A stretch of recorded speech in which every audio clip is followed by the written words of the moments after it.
قرآن مجید میں متعدد مقامات پہ یہ ہمیں عقیدہ بتایا گیا اور ہمیں بار بار تنبیہ کی گئی کہ تم اس رب کے بندے ہو اور اس کی نگاہوں میں ہو جو ہر شے کو جانتا ہے، جس سے کچھ مخفی نہیں ہے۔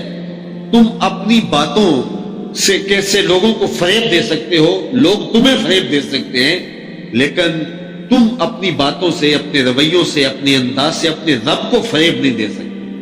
ارا زبیبا نملۃ السودا، کالی رات کے اندھیرے میں کالے پتھر پر جو چیونٹی چلتی ہے اور اس کے مہین سے قدموں سے سینہ سنگ کے اوپر جو لکیر بنتی ہے، جو کسی خوردبین سے بھی نہیں دیکھی جا سکتی، تمہارا رب اس کو یوں دیکھتا ہے جس طرح دیواریں چین کو دیکھتا ہے، اس کی نظر سے کوئی پوشیدہ نہیں۔ تو کیا دماغ کی سکرین پہ آنے والے خیالات سے وہ ناواقف ہے؟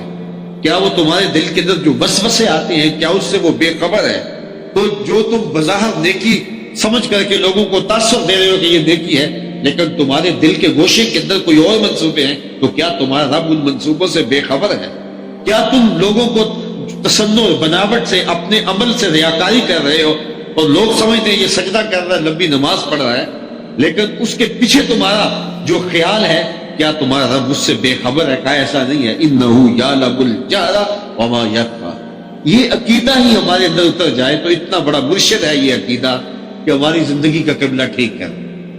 جہاں کوئی سیکورٹی نہیں پہنچتی، کوئی ایجنسی نہیں پہنچتی، وہاں یہ عقیدہ پہنچتا ہے کہ میرا اللہ مجھے دیکھ رہا ہے۔ تو کاش اس عقیدے کو ہم اچھی طرح اپنی روح میں اتارنے کے لیے کوشش کیا کریں کہ میرا اللہ مجھے دیکھ رہا ہے۔ اس کو خود بخود خلوص و للہیت کا نور نصیب ہو جاتا ہے۔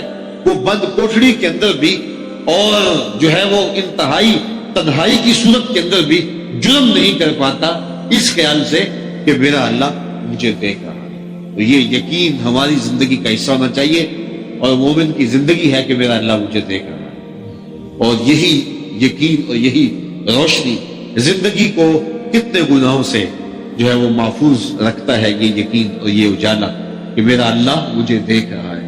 اور رسول کریم صلی اللہ علیہ وسلم نے بھی ارشاد فرمایا کہ 7 اشخاص ہیں، قیامت کے دن جب کوئی سایہ نہیں ہوگا، ان 7 کو اللہ اپنے عرش کا ٹھنڈا سایہ نصیب فرمائے گا۔ ان میں سے چوتھا شخص ذکر کرتے ہوئے فرمایا وَرَجُلٌ دَعَتْهُ امْرَأَةٌ ذَاتُ مَنْصَبٍ وَجَمَالٍ فَقَالَ إِنِّي أَخَافُ اللَّهَ، وہ شخص جس کو کسی عورت نے دعوت گناہ دی، بالکل تنہائی تھی، کوئی دیکھنے والا نہیں، اس خلوت قدے میں اس نے دعوت گناہ دی۔ اب اس نوجوان نے کیا کہا؟ انی اخاف اللہ، میں اللہ سے ڈرتا ہوں، میرا مالک مجھے اس تنہائی میں، اس خلوت میں بھی دیکھ رہا ہے۔ کتنا مشکل کام تھا جب جذبات جوبن پہ ہوں اور شباب پورے نکھار پہ ہو اور حسن قدموں میں خود بچ رہا ہو، تو پھر اپنی خواہشات کو کون لگام دے گا؟ اور شیطان بھی درمیان میں آ کھڑا ہو گیا ہو۔ لیکن جس نے اس عقیدے کو اچھی روح میں اتارا ہوا تھا تو فوراً اس نے کہا انی اخاف اللہ، میں تیری بات نہیں مان سکتا اس لیے کہ میرا اللہ مجھے دیکھ رہا ہے۔ رسول کریم نے ارشاد فرمایا وہ یہ کہہ کے گناہ سے بچ گیا۔ اب قیامت کی کڑکتی دھوپ ہوگی، سورج سوا نیل پہ ہوگا، زمین تانبے کی ہوگی، قوت جاذبہ نہیں ہوگی، اور سورج کا رخ الٹا نہیں سیدھا ہوگا، اور کوئی سایہ نہیں ہوگا۔ ایسے شخص کو عرش کے سائے میں اللہ قیامت کے دن پناہ عطا ہو کہ اس نے یہ عقیدہ اپنے اندر صحیح طرح سے اتارا ہوا تھا کہ میرا اللہ مجھے دیکھ رہا ہے۔ اور آپ جانتے ہیں جب 7 دروازے بند کر کے اور بت کے اوپر موٹا کھیس ڈال کے زلیخا بولتی ہے تلک یوسف اب تو آ جاؤ، اب تو کوئی نہیں دیکھ رہا، تو جناب یوسف کیا جواب دیتے ہیں؟ یہی عقیدہ ہے جو زندگی میں چراغاں کر دیتا ہے۔ قال معاذ اللہ، کہا میں اللہ کی پناہ میں آتا ہوں، تو دروازے بند کر کے لوگوں کی نگاہوں سے چھپ گئی اور موٹا کھیس ڈال کر اس پتھر کی بنی ہوئی مورتی سے بھی حیا کرتی ہے، میں کیا اس رب سے حیا نہ کروں جو 7ویں کوٹڑی میں بھی دیکھ رہا ہے؟ اور پھر اتنی روشنیاں برسی کے گناہ کا تصور بھی محال ہو جاتا۔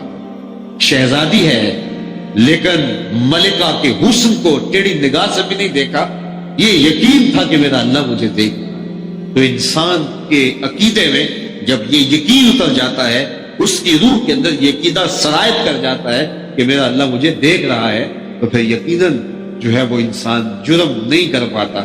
اس عقیدے کو قرآن نے ایک بار نہیں، سینکڑوں بار قرآن کے دامن میں بیان کیا ہے کہ تمہارا اللہ تمہیں دیکھ رہا ہے، وہ خبیر ہے، اس کی نظروں سے کچھ اوجل نہیں ہے، اس کی نظروں سے کچھ پوشیدہ نہیں ہے، تمہارے ظاہر کو جانتا ہے، تمہارے باطن کو جانتا ہے، جو زمین میں داخل ہوتا ہے اس کو بھی جانتا ہے، جو زمین سے نکلتا ہے اس کو بھی جانتا ہے، جو آسمان کی طرف اٹھتا ہے اسے بھی جانتا ہے، جو آسمان سے اترتا ہے اسے بھی جانتا ہے، تمہاری خلوت کو بھی جانتا ہے، تمہاری جلوتوں کو بھی جانتا ہے، تمہارے دلوں میں پیدا ہونے والے خیالات کو، وسوسوں کو، سوچوں کو جانتا ہے۔ تو یہ یقین اپنی روح میں اچھی طرح جو ہے وہ جذب کر لیا کریں کہ میرا اللہ مجھے دیکھ رہا ہے، اور اس عقیدے کو صرف اچھی طرح اپنے اندر اتار لیں تو گناہوں کی دنیا سے ہم اپنے آپ کو آزاد پائیں گے اور ایک ستھرا اور پاکیزہ اسلامی معاشرہ تشکیل پائے گا۔